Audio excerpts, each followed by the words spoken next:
안녕하세요. 해피스님의 경전 읽기 시간입니다. 지난 시간에 120살이 된 두 명의 바라문이 부처님을 찾아와서 이 오랜 세월 동안 120살이나 나이를 먹는 동안에도 유익을 만들지 못했다. 선을 만들지 못했다. 그리고 두려움으로부터의 피난처를 만들지 못했다. 부처님께서 지도해달라, 가르쳐달라 이렇게 요청을 하죠. 그래서 부처님께서 이제 공덕과 관한 말씀 이렇게 설명을 하셨는데요. 제가 그 경을 소개하는 가운데 사실 불교의 입장은 누가 대신해 줄 수 없다.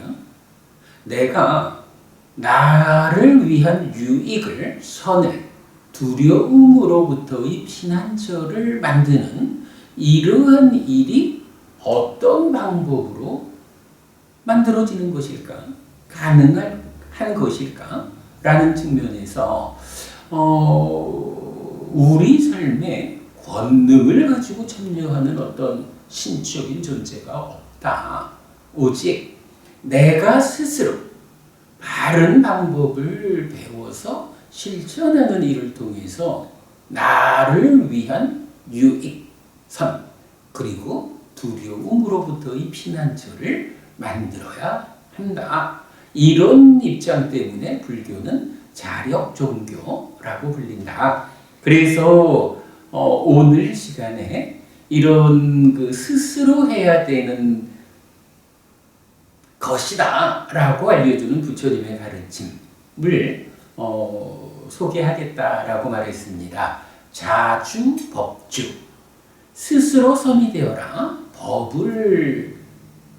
법으로서 섬을 삼아라 라고 말하는 아주 유명하고 중요한 가르침이죠. 자주 법주를 설명하는 경이 여러 개 있습니다만은 오늘 요즘 제가 지적하고 있는 불교 입문의 한쪽 내용에 연결해서 경 하나를 소개해 드리도록 하겠습니다. 그리고 봐서 다음 시간쯤에 자주법주를 설하는 경 한 2개 정도 더 소개를 해드리면 충분히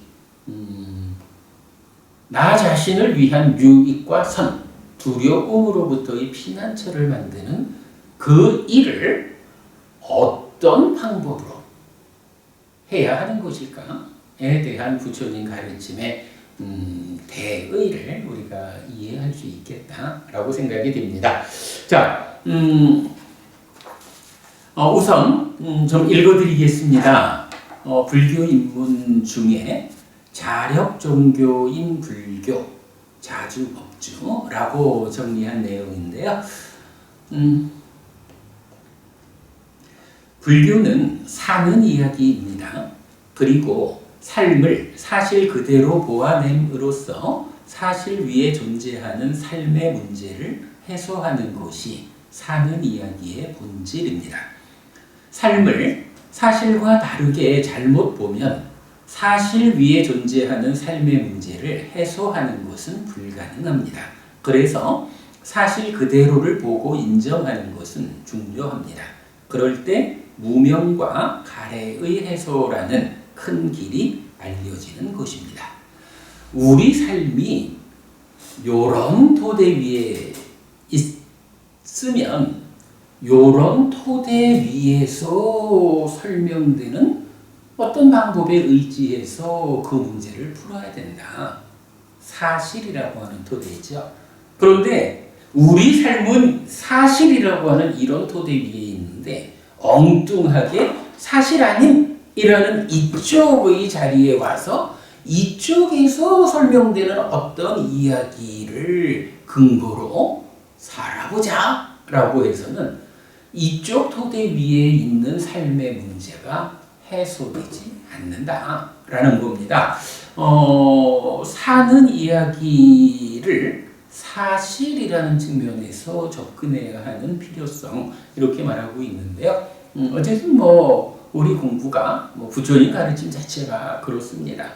우리 삶이라고 하는 토대를 분명히 설명하고 그 삶의 토대 위에서 살아가는 내가 어떤 문제를 가지고 있어서 괴로움이 생길까? 라고 접근하는 겁니다. 그럴 때에 그러므로 내가 이러한 문제를 해소해야 하는구나. 어떻게 이 문제를 해소할까? 부처님이 답을 준다. 그 답을 배워 익혀서 실천하는 일을 통해서 바로 내 삶이라는 이 토대 위에서의 문제를 사실 그대로 보아내었다라는 전제 위에 이 문제가 해소된다라고 하는 거 불교 신자가 놓치면 안 되는 큰 주제입니다. 이런 사실 위에서 무명과 가래의 해소를 통해 윤회에서 벗어나는 과정으로의 범행은 자신의 노력만큼 성과를 냅니다. 몇 개의 경은 스스로 섬이 되어 머물고 법을 섬으로 하여 머물러야 한다라고 말하는데 고해, 즉 괴로움의 바다에 빠진 자에게 안전하게 발딛고 설 땅으로의 섬입니다. 부처님에 의하면 세상에는 누가 되었든 나의 삶을 바다에서 꺼내 섬으로 옮겨주는 권능 가진 자가 없습니다.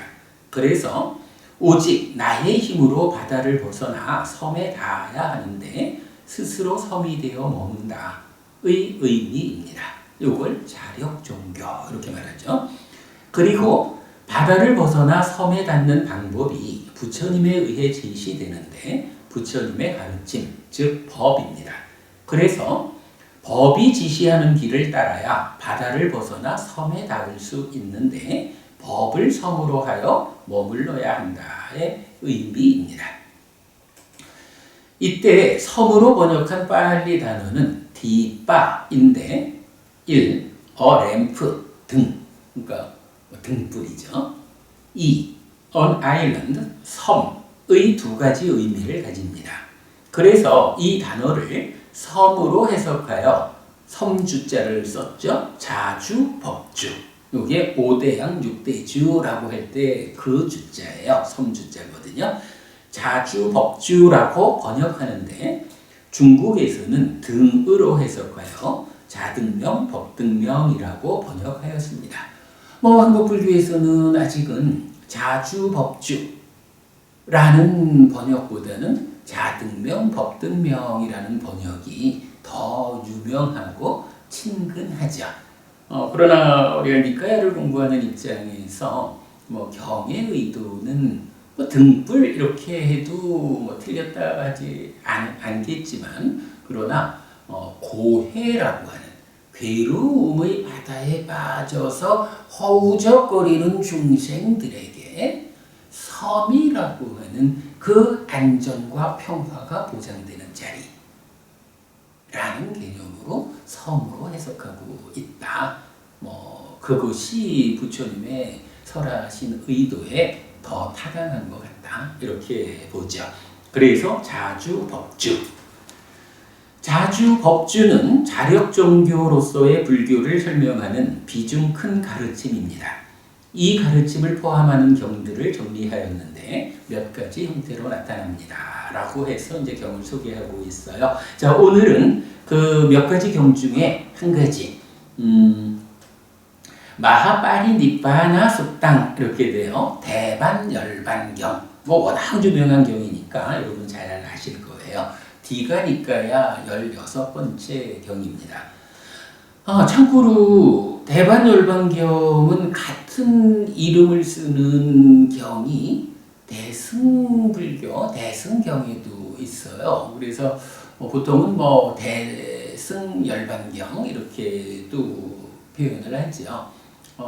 대승에 속하는 열반경은 지금 제가 소개해드리는 디가니까야 16번 대반열반경하고는 이름은 같지만 설하는 바 내용은 전혀 다르다라는 것을 일단 말씀드리고요. 자, 대반열반경입니다. 굉장히 긴 경인데요. 그 중에 한 주제가 웰루와 가마의 이야기입니다. 부처님께서 돌아가시기 얼마 전에 요 과정을 쭉 기록해 놓은 경인데요. 부처님의 그 유행의 과정, 이렇게 한 과정을 움직이는 그 중에 웰루와 가마라는 곳에 머무시는 그때의 이야기입니다. 자, 웰루와 가마의 이야기. 암바팔리 숲에서 웰루와 가마로 자리를 옮긴 부처님은 비구들에게 외살리 전역으로 흩어져 안거를 하라고 하며 자신은 웰루와 가마에서 안거를 하기로 합니다. 그래서 웰루와 가마는 부처님의 마지막 안거지가 됩니다. 안거 중에 부처님은 큰 병을 앓고 회복합니다. 아난다 존자가 부처님께서 아무런 분부 없이 반열반하지 않을 것이어서 안심했다고 할 때 부처님은 사헌, 스승의 주먹, 없음의 법문을 설합니다. 마지막까지 움켜진 최후의 가르침은 없다는 말씀입니다. 그리고 이어서 자주법주의 법문을 설합니다. 법에 의지하고 자신의 힘으로 삶을 향상해야 한다는 가르침입니다. 여기까지는 제가 정리한 거고요. 이제부터 경을 직접 읽어드리겠습니다. 그때 세존은 암바팔리 숲에서 있을 만큼 머문 뒤 아난다 존자에게 말했다. 오라 아난다여, 우리는 웰루와 가마로 갈 것이다. 알겠습니다 대독이시여 라고 아난다 존자는 세존에게 대답했다. 그리하여 세존은 많은 비구상가와 함께 웰루와 가마에 도착했다. 거기서 세존은 비구들에게 말했다. 비구들이여, 이제 그대들은 벗을 따르거나 견해가 같은 자를 따르거나 헌신적인 자를 따라서 외살리 일대에서 안거를 하라. 나는 여기 웰루와 가마에서 안거를 할 것이다. 알겠습니다 대독이시여 라고 세존에게 대답한 뒤 비구들은 벗을 따르거나 견해가 같은 자를 따르거나 헌신적인 자를 따라서 외살리 일대에서 안거를 하였다. 세존은 거기 웰루와 가마에서 안거를 했다. 그런데 세존은 안거 도중에 심한 병에 걸려서 죽을 듯이 심한 고통을 경험했다. 그러나 세존은 삿디 삼빠자나 하면서 고통의 경험을 참아냈다. 그때 세존에게 이런 생각이 들었다. 내가 따르는 자들을 부르지도 않고 비구상가에게 알리지도 않고 완전한 열반에 드는 것은 어울리지 않는다. 그러니 나는 이 병을 정진으로 극복하고 생명의 형성작용을 확고히 하여 머물러야겠다. 그리고 세존은 그 병을 정진으로 극복하고 생명의 형성작용을 확고히 하여 머물렀다. 그래서 세존은 그 병을 진정시켰다. 세존은 병에서 일어났다. 일어나서는 곧 병실에서 나와 사원의 그늘에 마련된 자리에 앉았다. 그때 아난다 존자가 세존에게 왔다. 와서는 세존에게 절한 뒤 한곁에 앉았다. 한곁에 앉은 아난다 존자는 세존에게 이렇게 말했다. 대덕이시여, 저는 세존의 편안한 모습을 배웠습니다. 대덕이시여, 제가 세존의 인내하시는 모습을 보면서 대덕이시여, 저의 몸은 무력하고 유연하지 못했으며 저에게 반향은 분명하지 않았습니다. 세존의 병 때문에 법들도 저에게 드러나지 않았습니다. 그래도 제게는 세존께서 비구상가에 대해 어떤 말씀도 없이 완전한 열반에 들지는 않으실 것이다 라는 어떤 안심이 있었습니다. 부처님께서 안구하는 중에 병에 걸려가지고 그야말로 죽을 듯이 심한 고통을 경험했다. 여러분 이거 자주 불교 신자들이 자주 하는 이야기지만 아니 부처님은 깨달은 분인데 아픔이 있을까? 부처님이 어떻게 그런 심한 고통을 겪었다, 아팠다 이런 말을 할 수 있을까? 그러나 그렇지 않죠. 마치마니까야 122번 공에 대한 작은 경에서도 나타나지만 깨달았다라고 하는 것은 우리 마음과 관련한 문제가 해소되었다. 그래서 깨달음의 마지막 과정을 누진통 또는 누진명 이렇게 말하죠. 번뇌를 완전히 부수었다 이런 말이거든요. 번뇌가 완전히 부수어졌다. 그래서 마음과 관련해서는 어떠한 문제도 없다. 마음과 관련해서는 요만큼의 괴로움도 생겨나지 않는다. 그러나 그 경에서도 분명히 그런 표현을 해주거든요. 용루, 유루, 무명루 모든 번뇌는 다 부수어졌지만 누진했지만 그러나 안이비설신의 색성현 미처법 육처를 조건으로 하는 몸을 조건으로 하는 육처와 관련된 괴로움은 남아있다 이렇게 표현을 하거든요. 왜냐하면 몸하고 마음하고가 함께해서 내가 되는데 불교 공부 수행이라고 하는 것은 몸의 문제를 해소하자라는데 초점을 맞추는 공부는 아니라는 거죠. 어쨌든 마음과 관련한 문제를 해소하는 거.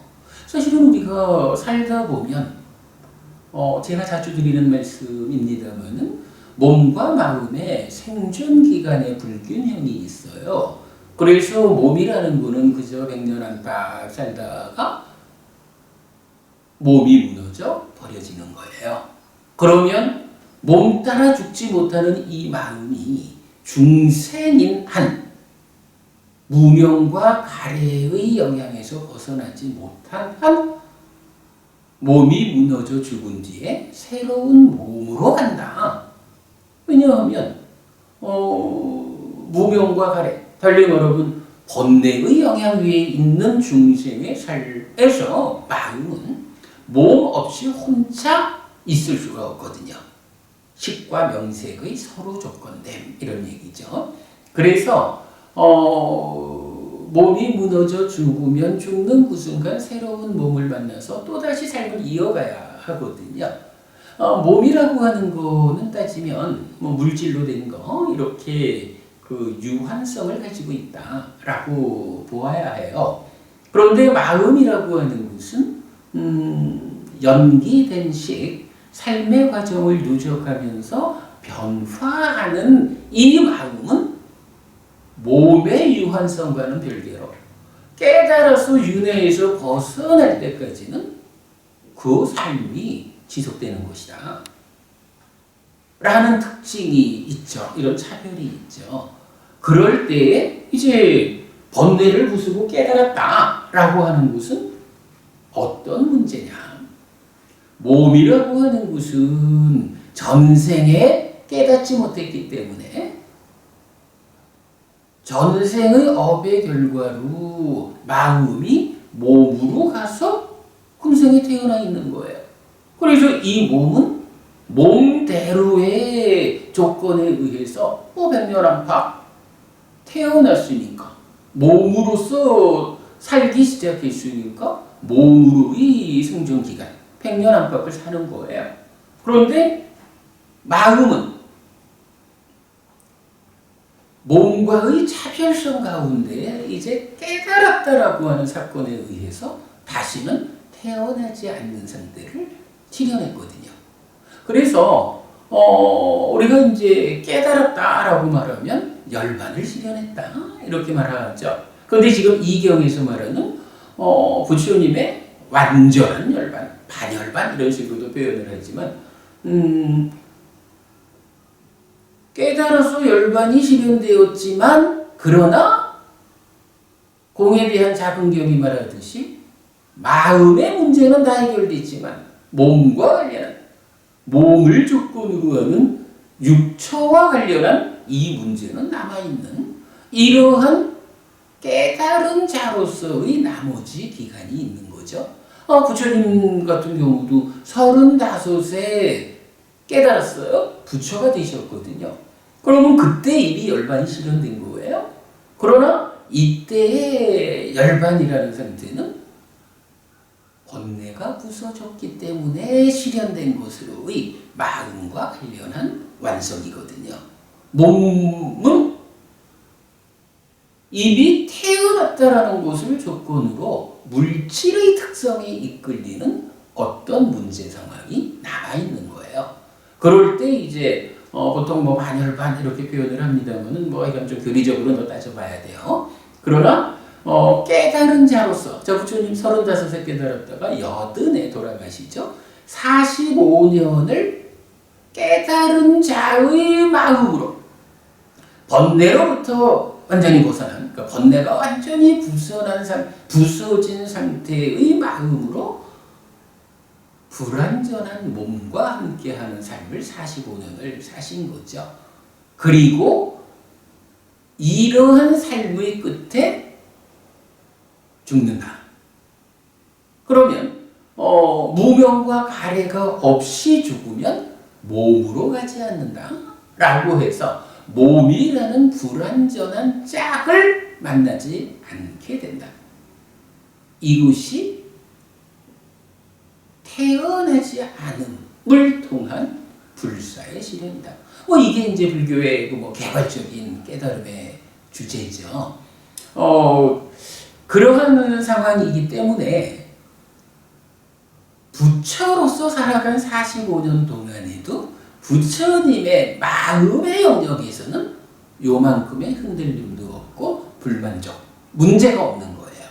그러나 몸과 관련한 영역, 몸은 계속적으로 먹어줘야 하고 관리해줘야 하고 그럼에도 늙어가고 늙는 가운데 병들다가 죽어야 하는 이제 이런 부분은 최후의 몸이 겪어야 하는 남아있는 문제 상황이다. 이렇게 이해를 해야 되죠. 그렇기 때문에 부처님도 병이 든다. 자, 그렇게 말한 겁니다. 세존은 안고 도중에 심한 병에 걸려서 죽을 듯이 심한 고통을 경험했다. 부처님도 몸으로 살아계신 동안에는 몸과 관련한 영역에서의 괴로움은 겪어야 한다. 이런 거는 불교 신자가 기본적으로 알아야 하는 주제겠죠. 자, 그래서 이제 부처님이 그렇게 심한 고통을 겪는 가운데에 그래도 내가 나를 따르는 자들 비구상가에게 알리지도 않고 이제 이 몸으로의 삶을 마감하는 거는 적절하지 않다. 그러니 내가 정진의 힘을 통해 가지고 이 몸의 제약을 극복해야겠다라고 마음을 먹었다 하는 말씀이죠. 그래가지고 이제 병을 이제 극복한 거죠. 그리고는 바람 쐬러 나오신 거예요.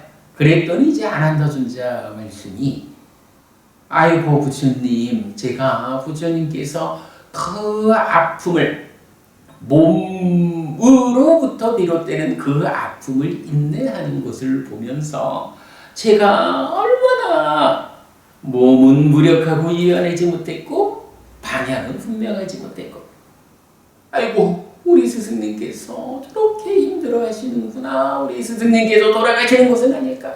이렇게 허둥지둥했다. 이런 이야기죠. 그렇게 허둥지둥하는 가운데에서도 한 가지 우리 스승께서 부처님께서 비구상가에 대해서 아무런 말씀도 없이 즉 유언도 남기지 않고 완전한 열반에 들지는 않으실 것이야. 부처님께서 저대로 돌아가실지는 않을 거야. 이런 생각 때문에 그래도 안심이 되었습니다. 이런 이야기를 이제 아난다 존자가 와서 부처님한테 말씀을 드린 거죠. 부처님 제가 좀 힘들기는 했어도 부처님께서 그냥 가지는 않으실 거라는 생각으로 안심했어요. 그렇게 얘기했다는 겁니다. 자, 이 경은 이어집니다. 아난다요. 그런데 비구상가는 나에 대해서 무엇을 바라는가? 아난다요.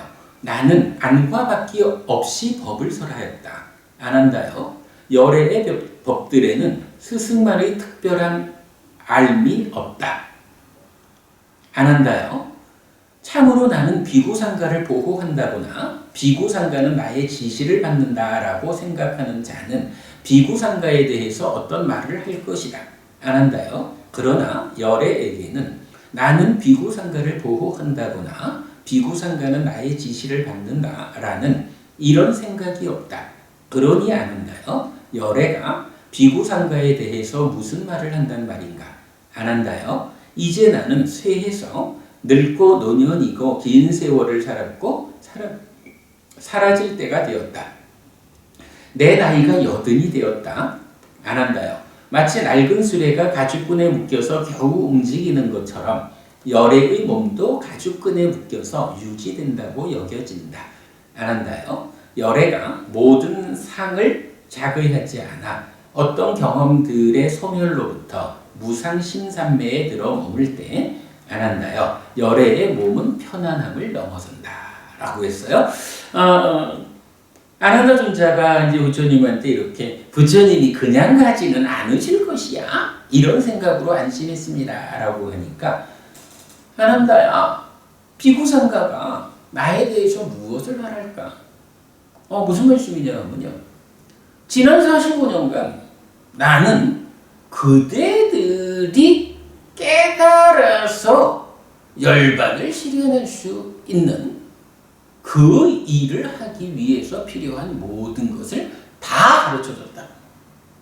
다 가르쳐줬는데 뭘 더 나한테 기대할 게 있다고 스승이 그냥 가진 않을 거요?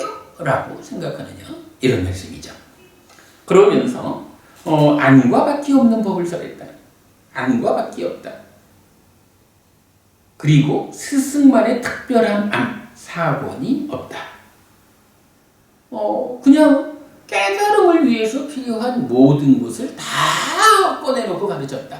요만큼은 숨겨두고 가르치거나, 요만큼은, 우리 이제 그런 이야기 많이 하죠. 스승이 제자한테 끝까지 예우받고, 대접받고 살려면 마지막 비장의 가르침 하나는 내 주먹 안에 꼭 쥐고 있다가 죽을 때 가서 이것을 너에게 나의 후계자로 삼아 넘겨준다. 이런 식으로 최후의 가르침 하나를 붙잡고 있다가 죽을 때 넘겨주는 이런 거 있잖아요. 이제 그걸 표현하는 말이 스승의 주먹이다. 그래서 사권 이렇게 표현하거든요. 근데 부처님은 그런 거 없다는 거예요. 나는 안과 밖에 없이 요거는 가르쳐주고 요만큼은 숨겨두고 이런 거 없다.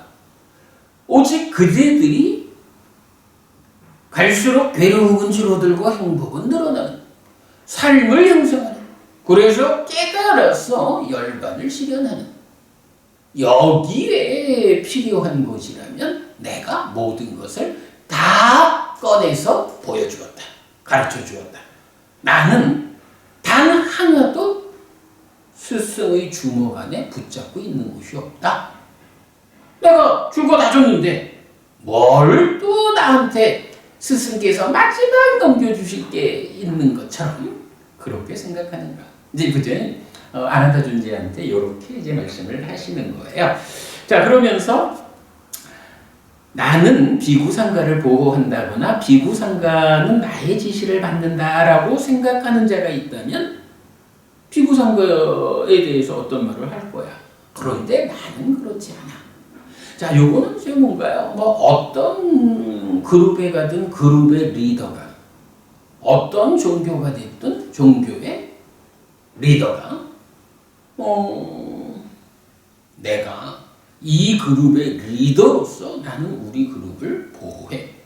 이 그룹 안에 있는 모든 존재들은 나의 지시를 받아야 돼. 내가 누구냐고? 내가 일본이잖아. 이런 생각을 할 수 있다는 거죠. 그러면 이렇게 내가 으뜸이고 내가 일본이요, 내가 주인이요, 이렇게 생각하는 사람이라면 그래도 무언가 그 일본의 자리를 확보하기 위해서 마지막까지 붙잡고 있는 것이 있겠지요.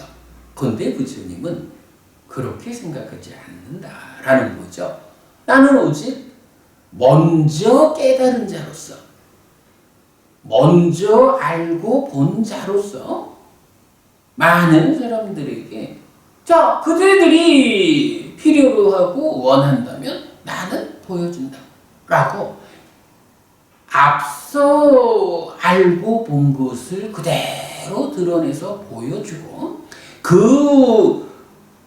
그것을 본 사람들이 나도 따라가겠습니다 라고 말할 때 앞장서서 그들의 길을 이끌어주는 자, 이러한 역할을 하는 스승일 뿐이지 나는 내가 이 그룹을 보호해야 한다거나 이 그룹에 있는 모든 존재들이 나의 지시를 받아야 한다거나 나는 그런 생각이 없다. 그래서 나는 아무것도 남겨놓은 것이 없다. 그러니 내가 죽을 때 되어가지고 이제 무엇 마지막으로 요거를 넘겨주고 가야 할 그런 것이 있겠는가?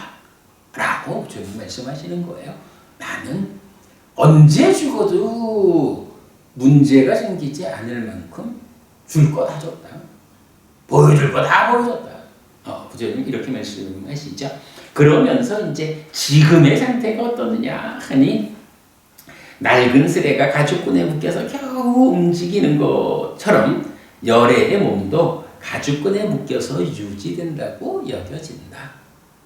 80년 삶을 살았더니 마음의 문제야 35에 깨달아 부처가 되는 순간 완전해졌지만 몸이라고 하는 것은 물질적 제약을 가지고 있는 것이어서 80년을 살아오는 가운데 그야말로 이제 가죽끈에 묶여서 유지되는 것과 같은 최후의 상황. 이제 더 이상 몸으로의 삶이 유지되기 어려운 상황에 와 있다. 이렇게 말씀하시는 거죠. 그러면서 모든 상을 자거하지 않는다. 여기서 상이라고 하는 것은 이제 뭐 색수상인지 오온의 상이 아니죠. 우리가 보통 니미따라고 알고 있는 거. 좀 복잡해요. 여기 색성향 미척법이 탐진치의 영향을 받아서 왜곡되어 있는 거. 요거를 이제 니미따, 상 이렇게 부르는데, 번뇌가 부수어지는 만큼 탐진치의 왜곡이 줄어들어서 이제 무상 이러면 번뇌 제로 되면 탐진치의 왜곡 제로. 그러므로 색성향 미척 법이라는 삶에서 만나지는 대상, 세상 모든 것들이 아무런 왜곡 없이 존재하는 상태 그대로 대상화되는 이런 상태를 말하고 무상심삼매 이러면 그렇게 니미따가 없는 탐진치의 왜곡이 해소된 번뇌의 영향이 없는 이러한 상태의 마음이 집중되어 있는 무상심삼매 이러죠. 이렇게 무상심삼매에 들어머물 때 열애의 몸은 비록 나이 80이 되어가지고 가죽끈에 묶여있는 것과 같은 그런 낡은 몸이 되었지만 그러나 무상심삼매에 들어머물 때 열애의 몸은 편안하다라는 것을 더 넘어선 특별한 경지를 경험한다. 그러니 걱정하지 마라. 이런 말씀 되겠죠. 자, 아무튼 이제 아난다존자가 이렇게 부처님께서 병을 참아내는 모습을 보면서 그래도 우리 부처님이 그냥 가진 않으실 거예요. 라고 안심했다.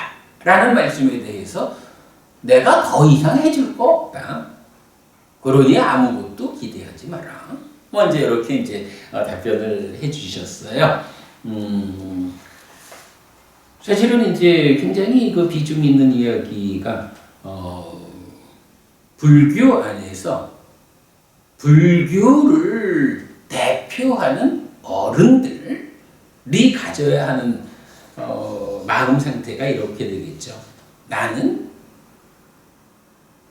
상가를 보호한다거나 상가의 모든 존재들이 나의 지시를 받아야 한다거나 요렇게 불교라는 그룹 안에서 모든 존재를 보지 않아야 한다. 단지 앞서서 올바른 길을 실천해 나가고 있을 뿐이다. 내가 앞서서 나아갈 때 많은 사람들이 나를 뒤따라 더 행복한 삶으로, 깨달음으로 함께 나아가는 곳이다. 나는 그렇게 앞장서서 가는 선두에 선 사람이다. 이런 입장으로 불교계의 어른들이 입장을 가져주는 것이 필요하다. 그게 부처님의 입장이다. 이런 부분 우리가 봐야겠고요. 자, 이렇게 이제 아난다 존자한테 말씀을 하신 다음에 이제 마무리로 오늘의 주제이죠. 자주법주에 대한 법문을 설하세요. 자, 하여간 지금 말하기를 이미 내가 해줄 거 다 해줬는데 뭘 더 나를 쳐다보니? 그대 스스로가 실천하면 돼. 요런 가르침을 이제 자주법주로서 설하고 있는 겁니다. 그러므로 아난다여 스스로 섬이 되어 머물고 스스로 의지처가 되어 머물고 남을 의지처로 하여 머물지 말라. 법을 섬으로 하여 머물고 법을 의지처로 하여 머물고 다른 것을 의지처로 하여 머물지 말라. 아난다여 그러면 어떻게 비구는 스스로 섬이 되어 머물고 스스로 의지처가 되어 머물고 남을 의지처로 하여 머물지 않는가? 법을 섬으로 하여 머물고 법을 의지처로 하여 머물고 다른 것을 의지처로 하여 머물지 않는가? 아난다여 여기 비구는 몸이죠. 몸에서 몸을 이어보면서 머문다. 알아차리고 옳고 그름을 판단하고 옳음의 유지 향상을 위해 노력하는 자는 세상에서 감탐과 고뇌를 제거할 것이다. 수에서 내지 마음, 심에서 내지 법에서 법을 이어보면서 머문다. 알아차리고 옳고 그름을 판단하고 옳음의 유지 향상을 위해 노력하는 자는 세상에서 감탐과 고뇌를 제거할 것이다. 아난다여 이처럼 비구는 스스로 섬이 되어 머물고 스스로 의지처가 되어 머물고 남을 의지처로 하여 머물지 않으며 법을 섬으로 하여 머물고 법을 의지처로 하여 머물고 다른 것을 의지처로 하여 머물지 않는다. 자, 여기서 우리가 주목할 부분이 있어요. 어떻게 비구는 자주법주하느냐 하고는 그래 이처럼 비구는 자주법주한다 라고 했는데 꼭 구체적인 방법이 무엇냐 라고 할 때 신수심법을 이어보면서 머문다 라고 말하는 사념처가 그거다. 이렇게 부처님께서 말씀을 해주셨거든요. 사실은 이런 부분은 우리가 주목을 해야 합니다.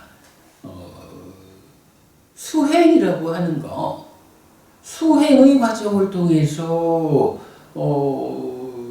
내 삶의 기능을, 힘을 이끌어 올리죠. 기능이나 힘이나 이 부분들이 힘이 써지는 만큼 내 삶이 더욱 잘 제어되어서 괴로움이 줄어들고 행복이 늘어나죠. 이렇게 그 삶을 향상해 가는 과정으로의 수행을 어떤 것이 대표하느냐 이런 측면인데요. 부처님께서는 사념처가 바로 삶을 향상하는 그 수행의 대표다 이렇게 말해주는 거거든요. 이 부분은 우리가 공부할 내용이 많으니까 뒤에 설명드리겠지만 제가 자주 그 말씀을 드리죠. 불교에는 하나의 수행 체계가 있다. 사념처, 화살표, 사마타, 비파사나. 사념처라는 수행으로 시작해서 얼마만큼의 삶의 향상의 과정을 간다. 그리고 그 향상의 과정 위에서 사념처가 만든 토대 위에서 삶의 최후의 문제를 해소하는 과정으로 사마타 비파사나라는 수행이 있다. 그래서 사념처가 만드는 어떤 토대까지의 과정이 사념처 수행. 그 토대 위에서 마지막 과정이 사마타 비파사나. 이렇게 되거든요. 그래서 이제 경은 사띠 토대라는 말을 직접 써요. 사념처에 잘 확립된 마음을 가진 자라고도 표현하는데, 요 사념처가 완성된 자리 사띠 토대 이렇게 표현하고요. 요점적으로만 말하자면 이제 마음을 기준으로 우리 삶을 말하자라고 하면 두 단계로 나눌 수가 있어요. 마음이라는 거 어쨌든 무아를 말하는 불교니까 부처님 가르침에 의하면 이 마음도 참된 게 아니거든요. 이 마음도 생겨나는 거예요. 불교가 번뇌를 부수자, 번뇌의 영향에서 벗어나야 된다라고 하는 것도 바로 이 마음이 생겨나는 거기 때문에, 생겨나는 과정에서 번뇌가 작용하면 어떻게 되나요? 번뇌의 영향을 받은 오염된 마음이 생겨나거든요. 생겨나기를 오염되어 생겨나니까 그 마음이 행위하는, 오염되게 생겨난 마음이 살아가는 과정이 또한 오염된 삶의 과정을 살게 되는 거죠. 이렇게 이제 마음을 중심으로 삶을 설명하자면 마음이 생겨나는 과정과 생겨난 마음으로의 삶의 과정, 이렇게 구분을 해볼 수가 있어요.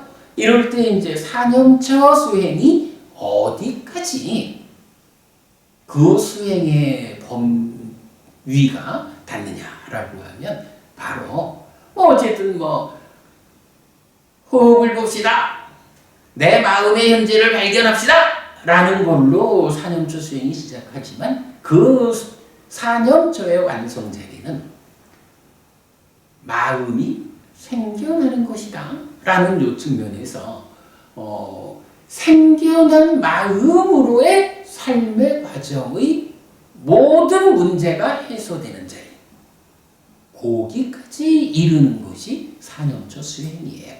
그럴 때 사념처 수행의 완성에 의해서 마음이 생겨난 이후의 문제는 완전히 해소된 어떤 경지에 도달했다. 그 경지를 사띠 아야따나, 사띠 토대라는 말로 경전은 말해줘요. 그러면 이제 그 상황이 되면 남아있는 문제는 무엇일까? 마음이 생겨나는 과정의 문제가 남아있다. 이렇게 되겠죠? 그러면 사념처 수행을 통해 가지고 생겨난 마음으로의 삶의 문제를 모두 해소했다 라고 하고, 이제 남은 거는 마음이 생겨나는 과정의 문제가 있을 뿐이다.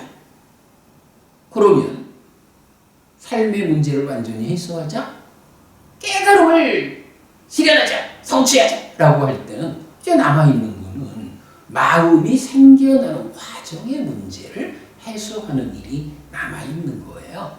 그리고 바로 그 문제에 대한 부처님의 방법이 사마타 비파사나. 그렇기 때문에 불교 수행은 하나의 단일한 체계를 가지고 있다. 사념처로 토대를 만들고 거기서 사마타 비파사나로 마음이 생겨나는 과정의 문제를 해소함으로써 깨달음을 성취한다. 요게 불교 수행이에요. 사념처, 사마타, 비파사나. 그런 그 수행에 대한 우리가 기본적인 좀 시각을 가지고 요 자주법주 문제를 본다면 부처님 그렇게 말씀하시는 거예요. 어쨌든 스스로 섬이 되어야 하지 누구도 나를 바다에서 건져내서 섬에 데려다 주지 않는다. 그런 존재는 없다. 그러므로 스스로 해야 된다. 그런데 어떤 방법이 있어서 내 스스로 그 일을 할 것이냐라고 할 때 법이 있다. 부처님께서 앞장서서 내가 거기 갔다. 내가 도달한 거기에 가는 그 과정을 내가 법이라는 이름으로 가르쳐줬다. 그 법이라는 방법에 의지해서 그대 스스로의 노력으로 가라. 이렇게 말씀하시는 거고, 그 일을 하려니까 어떤 방법으로 할 수 있습니까? 사념처를 해라.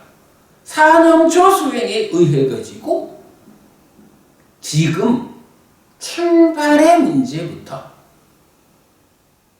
생겨나는 것인 마음이 생겨나서 살아가는 과정의 문제를 해소하는 사념처 수행으로 접근해라. 그래서 그 자리까지 가면 그 다음에는 사마타 비파사나라는 최후의 방법으로 깨달을 수 있다. 이렇게 알려주는 거예요. 그래서 바로 그 토대를 만드는 데까지의 방법, 사념처 수행이 자주법주하는 그 방법이다. 라고 부처님 어떻게에 대한 답변으로 사념처를 지시했다. 그래서 이렇게 사념처 수행을 통해서 그대 스스로 섬이 되고 바로 사념처라고 하는 그 법을 섬으로 삼아서 가라. 이렇게 이제 말씀하시는 거죠. 자, 경은 이제 이렇게 마무리됩니다. 아난다요, 누구든지 지금이거나 내가 죽은 뒤에라도 스스로 섬이 되어 머물고 스스로 의지처가 되어 머물고 남을 의지처로 하여 머물지 않으며 법을 섬으로 하여 머물고 법을 의지처로 하여 머물고 다른 것을 의지처로 하여 머물지 않으면서 공부를 즐기는 비구들이 나에게 최고의 제자가 될 것이다. 라고 마무리가 됩니다. 요 내용은 오늘 읽어드린 거는 이제 대반열반경 중에 웰루와 가마의 이야기라는 한 소절의 한 부분의 일이고요. 그래도 이렇게 그 자력 종교인 불교라는 측면에서 자주법주라는 중요한 가르침을 오늘 만나봤습니다. 여러 개 경이 자주법주를 설명하고 있는데 오늘 대반열반경을 통해서 좀 자세히 소개해드렸고요. 다음 시간에는 2개의 경을 많은 설명 없이 읽어드릴 수 있을 것 같습니다. 그렇게 하고요. 그 후에 가가지고 1-2개 정도를 더 소개해드릴까 말까 하는 것은 결정하도록 하겠습니다. 네, 자주법주 공부했습니다. 오늘 공부 이렇게 마치겠습니다. 다시요. 오늘 공부 이렇게 마치겠습니다. 자주법주, 스스로 섬이 되는 부처님 가르침을 섬으로 삼는 이러한 공부의 과정을 통해서 여러분들이 바로 그 안전하고 평화로운 섬에 닿는 그러한 삶을 실현하시기 바랍니다. 감사합니다. 행복하십시오.